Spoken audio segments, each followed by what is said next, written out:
Thank you. As John said, Reporters Without Borders has monitored this two-day appellate hearing as we've monitored the entire extradition proceedings to date.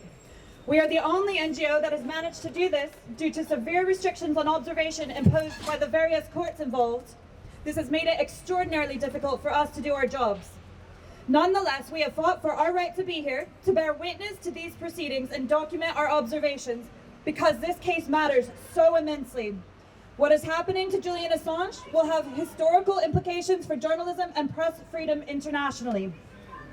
If the United States is successful in extraditing Julian Assange, he will be the first publisher prosecuted under the Espionage Act, which lacks a public interest defense. That means anyone facing a similar case in the future would also be unable to defend themselves. What is on trial here is journalism.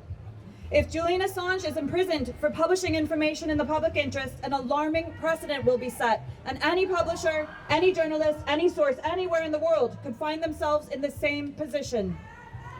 While this case is being brought by the United States, which should drop these charges immediately, the UK has certainly played its own indefensible part. It is worth recalling that this did not have to be a matter for the UK courts. In 2019, the government could have taken a decision in favor of press freedom and journalism and denied the US extradition request. Instead, the UK government bowed to political pressure and green-lighted the extradition request, which is why we're all standing here today.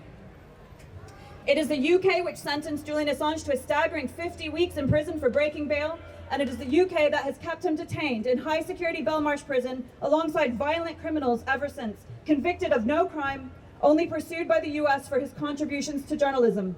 If anything happens to Julian Assange in the UK or the US, the UK also bears responsibility. We won't know the outcome of these proceedings for some weeks. It is our hope that justice will prevail and that this will be the end of the decade-long persecution of Julian Assange. Nothing can undo the damage that has already taken place, but it is imperative that this travesty is brought to an end and that reforms are implemented to ensure that this can never happen again anywhere, starting with the introduction of a public interest defense to the US Espionage Act, the UK Official Secrets Act, and all similar legislation around the world. What is at stake here is not only the rights of one man, but the ability of journalists everywhere to do their jobs, to hold power to account and ensure our ability as the public to access information that we have the right to know. This is not just about Julian Assange, it is about every single one of us. Regardless of what happens next, Reporters Without Borders will be here fighting for Julian Assange's release and campaigning in cases around the world where journalism is under threat.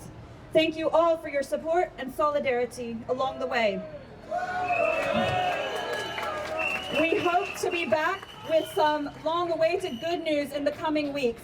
But in the meantime, we call yet again for these charges to be dropped, this case to be closed, and Julian Assange to be immediately released. Thank you.